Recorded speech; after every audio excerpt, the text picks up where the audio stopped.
बघा, एमपीएससीच्या परीक्षेत बहुआयामी दारिद्र्य निर्देशांक मल्टी डायमेन्शनल पॉवर्टी इंडेक्स हा खूप मोस्ट एक्सपेक्टेड प्रश्न असतो. प्रत्येकच परीक्षेत नेहमीच त्याच्यावर प्रश्न विचारण्याची शक्यता असते आणि म्हणून आज आपण ते पाहणार आहोत. बहुआयामी दारिद्र्य निर्देशांक म्हणजे काय? मुळात दारिद्र्य कशाला म्हणतो आपण? मूलभूत गरजांचा अभाव असण्याची परिस्थिती म्हणजे दारिद्र्य.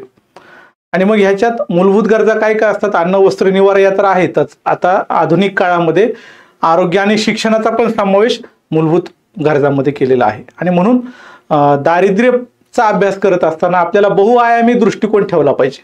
म्हणजे केवळ अन्नाचा अभाव म्हणजे दारिद्र्य नाही. म्हणजे जसं की म्हटलं जातं 2100 कॅलरी आणि 2400 कॅलरी. ग्रामीण भागात 2400 कॅलरी नाही मिळाल्या तर तो दारिद्र्यामध्ये, शहरी भागात 2100 कॅलरी नाही मिळाला तर तो व्यक्ती दारिद्र्यामध्ये.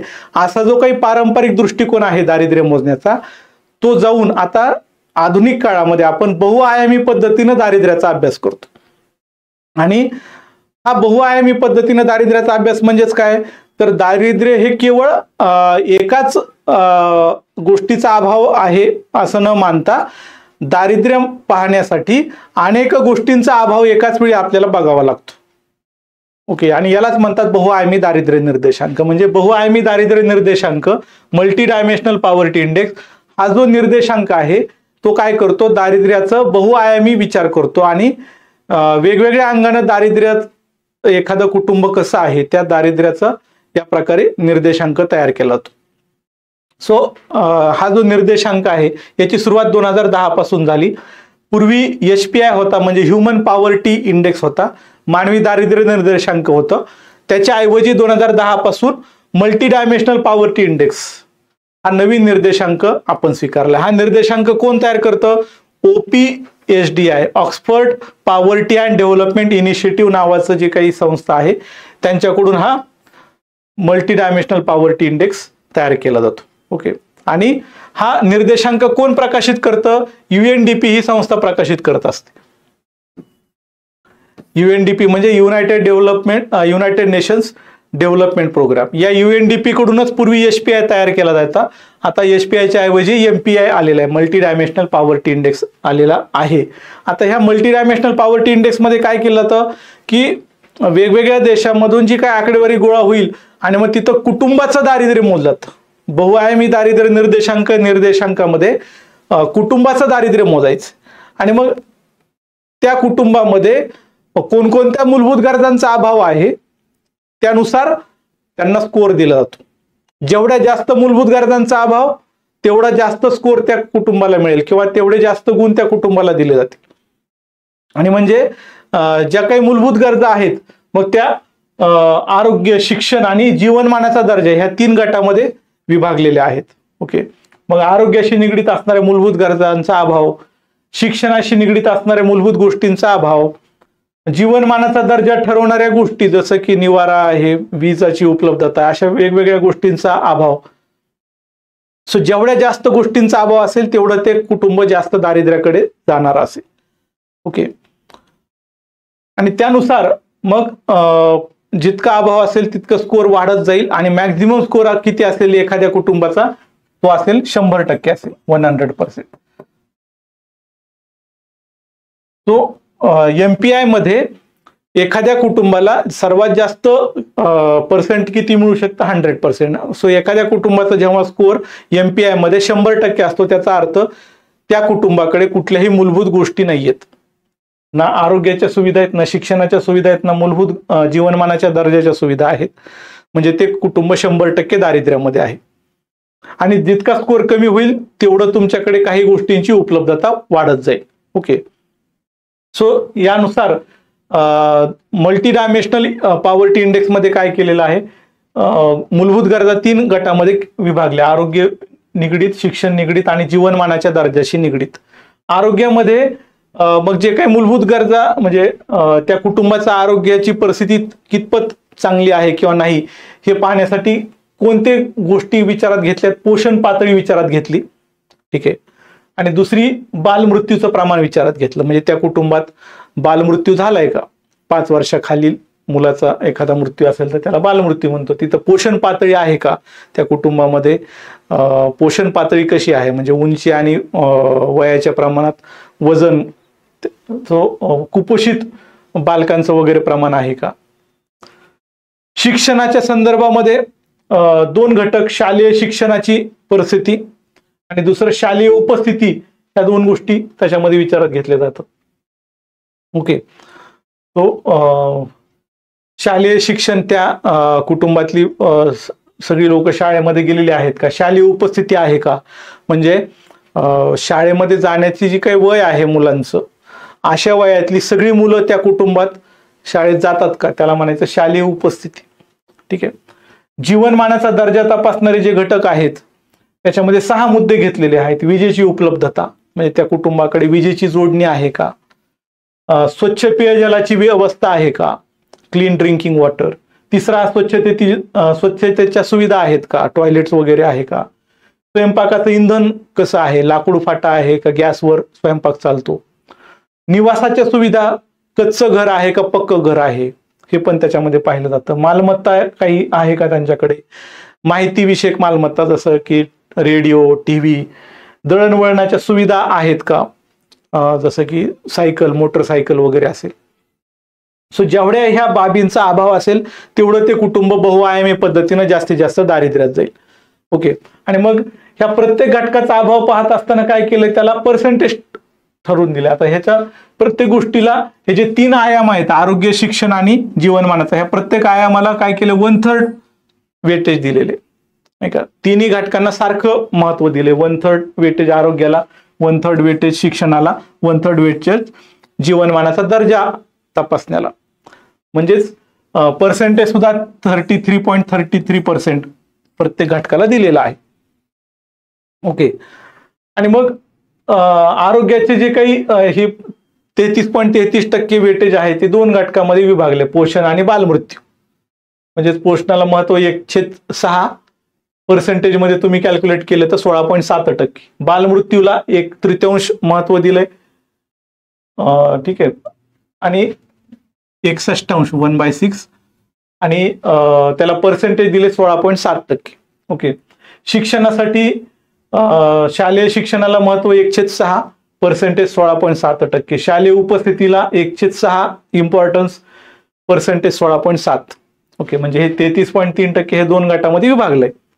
तसंच जीवनमानाचा दर्जा ह्याचं जे वेटेज आहे ते 6 घटकामध्ये विभागलेलं आहे. त्याच्यामुळे काय झालं, इथं विजेला महत्व 1/18 आलेलं आहे. 1/3चं जर तुम्ही 6 भाग केले तर एका भागाला 1/18 महत्व येतं.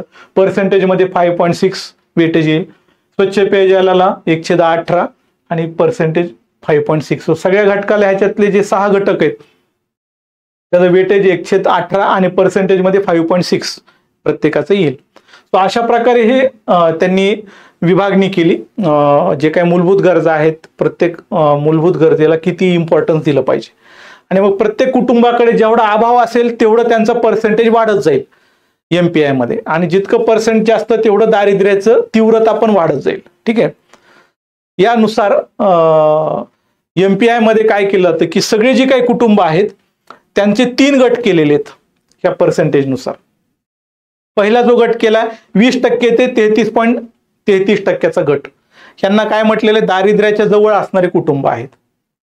सो ज्या कुटुंबाला ह्या बहुआयामी निर्देशांकानुसार अभाव जर तुम्ही मोजला तर त्यांच्या अभावाचा पर्सेंटेज 20% ते 33.33% दरम्यान असेल तर दारिद्र्याच्या अतिशय जवळ असणारी कुटुंब आहेत. पण ही दारिद्र्यात नाही आहेत हे लक्षात घ्या. दारिद्र्यातली कुटुंब नाही आहेत, दारिद्र्य रेषेच्या अतिशय जवळ आहेत. म्हणजे भविष्यात काही थोडं जरी संकट आलं तर ही लोक दारिद्र्यामध्ये जाऊ शकतात. ठीक आहे, पण दारिद्र्यात नाही आहेत हे लक्षात घ्या. सो पहिली कॅटेगरी दारिद्र्याच्या जवळ असणारी पण दारिद्र्यात नसणारी कुटुंब आहेत.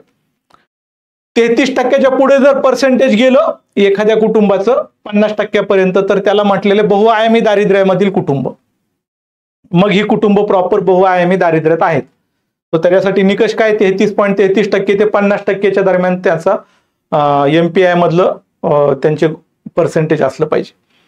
आणि 50% पुढे ज्यांचं पर्सेंटेज जाईल अशी कुटुंब काय आहेत, तीव्र दारिद्र्यामध्ये आहेत, नाही का, एक्स्ट्रीम पॉवर्टी मध्ये जगतायत असा त्याचा अर्थ आहे. म्हणजे ह्यांच्याकडे खूप जास्त मूलभूत गरजांचा अभाव आहे. जेवढं अभाव जास्त तेवढं पर्सेंटेज जास्त.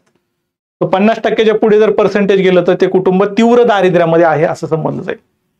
ओके, सो या पद्धतीनं बहुआयामी दारिद्र्य निर्देशांक दरवर्षी प्रकाशित केला जातो, UNDP कडून प्रकाशित होतो.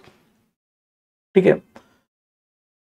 आणि याच्यावरती खूपदा परीक्षेत प्रश्न असतो. आतापर्यंत आयोगाने याच्यावर काय काय प्रश्न विचारले ते बघूया. जसं की एक प्रश्न आहे, मानवी विकास निर्देशांकामध्ये बहुआयामी दारिद्र्य निर्देशांकाचे डॅश डॅश 3 आयाम प्रतिबिंबित होतात. कोणकोणते 3 आयाम आहेत? आरोग्य, शिक्षण आणि राहणीमान. अ, क, ड पर्याय क्रमांक 3 योग्य आहे. उत्पन्नाचा ह्याच्यात वेगळा विचार केलेला नाहीये. ठीक आहे, सो पर्याय क्रमांक 3. MPIच्या संदर्भात पुढचा प्रश्न, जेव्हा एखाद्या कुटुंबाचा वंचितता गुणांक डॅश डॅश टक्के किंवा त्यापेक्षा अधिक असतो त्यावेळी ते कुटुंब अनेक अंगाने किंवा बहुआयामी दारिद्र्य मानले जाते. तो कोणत्या कुटुंबाला बहुआयामी दारिद्र्यात आहे असं म्हणणार तुम्ही? पर्याय क्रमांक 4. 33.33 ते 50% दरम्यान ज्यांचा वंचितता निर्देशांक आहे असं कुटुंब बहुआयामी दारिद्र्यात आहे असं आपण म्हणतो. 20% ते 33% ज्यांचं बहुआयामी निर्देशांक आहे ते कशी आहेत? दारिद्र्याच्या जवळ आहेत पण ती दारिद्र्यात नाही आहेत. ओके, सो पर्याय क्रमांक 4 त्याच्यात येईल. पुढचा प्रश्न, मानवी दारिद्र्य निर्देशांक ही संकल्पना सर्वप्रथम डॅश डॅश या अहवालात मांडली गेली. राज्यसेवा पूर्व 2018 ला आलेला प्रश्न आहे. ओके, सो मानवी दारिद्र्य निर्देशांक ह्युमन पॉवर्टी इंडेक्स जो MPIच्या पूर्वी होता तो 1997 मध्ये आलेला आहे. मानवी विकास अहवाल 1997 मध्ये पहिल्यांदा HPI समाविष्ट केलेला आहे. पुढचा प्रश्न, कुटुंब बहुआयामी दारिद्र्य होण्याची शक्यता अशा वेळी जास्त असते जेव्हा वंचितता निर्देशांक डॅश डॅश असतो. ना राज्यसेवा पूर्व 2017चा प्रश्न आहे. सो इथं व्यवस्थित बघा, कुटुंब बहुआयामी दारिद्र्य होण्याची शक्यता अशा वेळी जास्त असते जेव्हा वंचितता निर्देशांक किती असतो? 20% पेक्षा जास्त पण 33% पेक्षा कमी. दारिद्र्य होण्याची शक्यता म्हटलेलं आहे, दारिद्र्यात म्हटलेलं नाहीये. त्यामुळे दारिद्र्याच्या अतिशय जवळ असणारी कुटुंब कोणती आहेत? 20% ते 33% दरम्यान बहुआयामी निर्देशांक असणारे. म्हणून इथं उत्तर काय यायला पाहिजे? पर्याय क्रमांक 3 फक्त अ. ठीक आहे, 33% ते 50% हे प्रत्यक्ष बहुआयामी दारिद्र्यातले आहेत.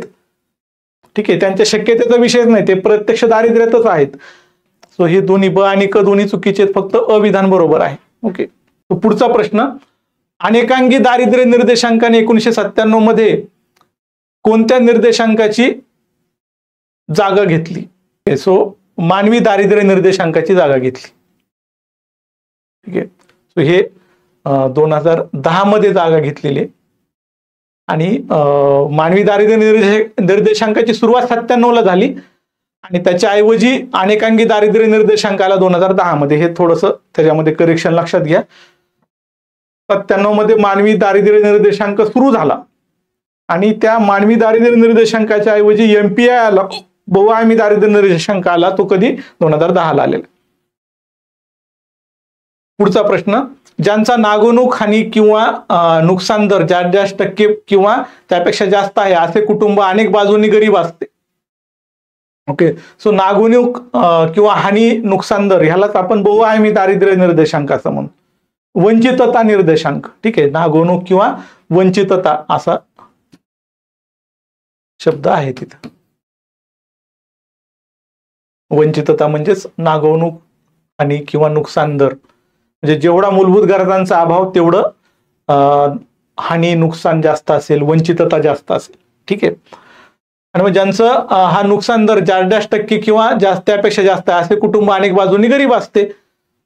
सो कोणतं कुटुंब असतं तिथं? 33.33% पेक्षा जास्त बहुआयामी निर्देशांक असेल तर ते दारिद्र्यात आहे. ठीक आहे, पर्याय क्रमांक 4. पुढचा प्रश्न, विविध परिमाण दारिद्र्य निर्देशांक हा खालीलपैकी कोणी मांडला? ठीक आहे, विविध परिमाण दारिद्र्य निर्देशांक म्हणजेच MPI. MPI कोणी मांडला? मानव विकास अहवाल 2010. ठीक आहे, मानव विकास अहवाल हे कोण आणतं? UNDP ही संस्था आणते. पर्याय ती UNDP नाहीये म्हणून आपण काय म्हटले? मानव विकास अहवाल. कारण UNDP कडून दरवर्षी मानव विकास अहवाल प्रकाशित होतो आणि 2010 मध्ये आलेल्या मानव विकास अहवालामध्ये MPI आलेला आहे.